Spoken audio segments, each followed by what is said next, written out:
نحمدہ ونصلی علی رسولہ الکریم اما بعد۔ حضرات گرامی و سامعین کرام، آج کا عنوان ہے اجتماعیت۔ مسلمانوں میں اجتماعیت کا قیام انتہائی ضروری ہے۔ ذات، برادری، رنگ و نسب کے باہمی اختلافات کو بالکل ہوا نہ دیں۔ آپ ذرا اللہ تعالیٰ کے ارشاد پر غور کریں، جس کا خلاصہ یہ ہے کہ اللہ تعالیٰ نے تم پر انعام فرمایا۔ اس انعام خداوندی کو یاد رکھو کہ ایک وقت تھا جب تم ایک دوسرے کے دشمن تھے، پھر اللہ تعالیٰ نے تمہارے دلوں کو جوڑ دیا اور تم اللہ کے فضل سے آپس میں بھائی بھائی بن گئے۔ دوسری آیت پاک میں ارشاد خداوندی ہے، جس کا خلاصہ ہے کہ تم لوگ آگ کے گڈھے کے کنارے پر تھے، اللہ تعالیٰ نے تمہیں اس سے نجات عطا فرمائی۔ آج موجودہ حالات میں پوری دنیا کی امت مسلمہ دو راہے پر کھڑی نظر آ رہی ہے۔ ہر درد مند کو یہ سمجھنا انتہائی ضروری ہے کہ ہر اختلاف کو اپنے درمیان سے بالائے طاق رکھ کر ملت مسلمہ کی اجتماعیت پر زور دیں۔ آج دور آ گیا ہے کہ ملت کے اجتماعی مفاد کے لیے کام کرنے کا وقت ہے۔ ہر فرد ذاتی مفاد پر اجتماعی اور ملی مفاد کو ہر حال میں ترجیح دے۔ ہندوستان میں موجودہ صورتحال کا جائزہ لیجیے اور موجودہ صورتحال کے مقابلہ کے لیے بطور خاص امت محمدیہ میں اجتماعی کردار اور داعیانہ صفات کی بیداری ہم سب کے لیے ضروری ہے۔ قوم و ملت کی بقا و تحفظ کے لیے کام کرنے کے میدان میں ہمیں کبھی بھی مایوس نہ ہونا چاہیے۔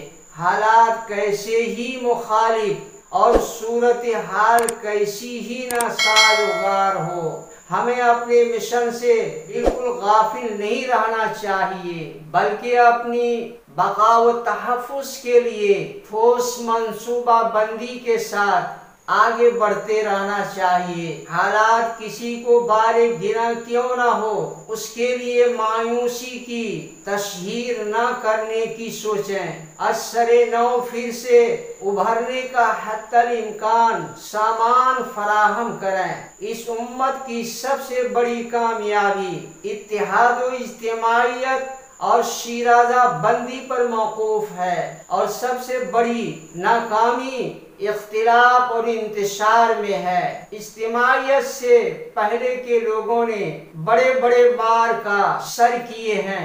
دیکھیے، مشکلات اور آزمائشوں کے ہر دور میں اللہ تعالیٰ کی طرف سے ایمان والے صبر و استقامت کا زوردار انداز میں امتحان ہوتا رہا ہے۔ اللہ کی نگاہ میں اللہ کے وہی بندے محبوب ہوتے ہیں جو مشکلات کے مقابلے کے لیے مردانہ وار انداز میں آگے بڑھتے آتے ہیں اور اپنے ارادے پر ثابت قدم رہتے ہیں، اور صبر ضبط کا دامن کسی حال میں اپنے ہاتھ سے نہیں چھوڑتے ہیں، اور اپنے جذبات پر سنجیدگی کے ساتھ غالب رہنے کی پوری کوشش کرتے ہیں۔ ہر ممکن حسن تدبیر اور اعلیٰ ہمتی سے کام لیتے ہیں اور آگے کے میدان کی طرف توجہ دیتے ہیں، اور اجتماعیت کے ساتھ منصوبہ بند اور اقدامات کرتے ہیں۔ ایسے موقع پر بزدلی اور پست ہمتی کو قریب آنے نہیں دیتے ہیں۔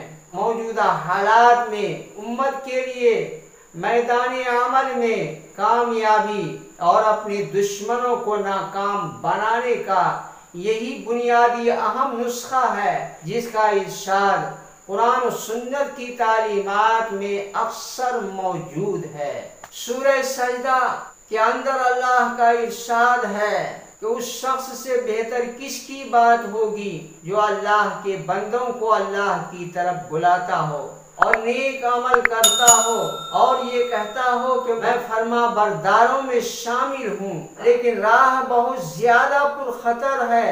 سیرت صحابہ میں ہے حضرت خباب ابن الارت رضی اللہ عنہ کا واقعہ انتہائی اہمیت کا حامل ہے کہ راہ حق و صداقت میں بے پناہ اذیتوں سے گزرنا پڑا، انہیں آگ کی سلاخوں سے داغا گیا، ان کے ساتھ کیا نہیں کیا گیا، داغتے ہوئے آگ کے شعلوں پر چیت لٹا دیا گیا، ان کی پشت سے چربی پگھلی پھر آگ بجھی۔ ہر طرح کے ظلم و ستم سہنے کے بعد بھی کافروں کی آنکھوں میں آنکھیں ڈال کر بات کی اور کہا کہ تم لوگ مر کر کے دوبارہ زندہ ہو جاؤ، جب بھی میں دین اسلام نہیں چھوڑ سکتا ہوں۔ ظلم و ستم حد سے تجاوز ہونے کے بعد دربار نبوی صلی اللہ علیہ وسلم میں حاضر ہوئے اور عرض کیا آپ ہمارے لیے اللہ تعالیٰ سے مدد نہیں مانگیں گے؟ کیا آپ ہمارے لیے اللہ تعالیٰ سے دعا نہیں کریں گے؟ آج ہم تھوڑی سی پریشانی آنے پر گھبرا جاتے ہیں، یہ ایمان کی کمزوری کی علامت ہے۔ ایک کامل ایمان والے کی اصلی پہچان ہی یہی بتائی گئی ہے کہ وہ اللہ کی راہ میں اللہ کی رضا کی خاطر مشقتیں اٹھائے اور جان و مال کا نقصان برداشت کرے، ہر طرح کی سختیاں بخوشی جھیل جائے۔ ہر دور میں یہی ہوا ہے کہ کھرے کھوٹے کی پرکھ کے لیے اہل ایمان کو آزمائشوں کی بھٹی میں ڈال کر تپایا ضرور گیا ہے، پھر جو کھڑے اترے ہیں انہیں دنیا و عقبہ کی کامیابی کی پوری ضمانت دی گئی ہے۔ انہی کے بارے میں کہا گیا ہے اولئک حزب اللہ الا ان حزب اللہ هم الغالبون، یہ اللہ کا گروہ ہے جس کے حق میں فلاح لکھ دی گئی ہے۔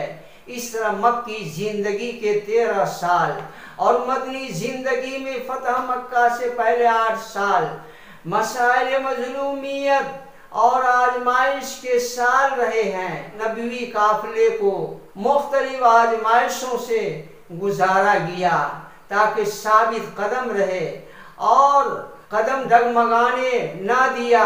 یہی اصل اجتماعیت اور استقامت ہے۔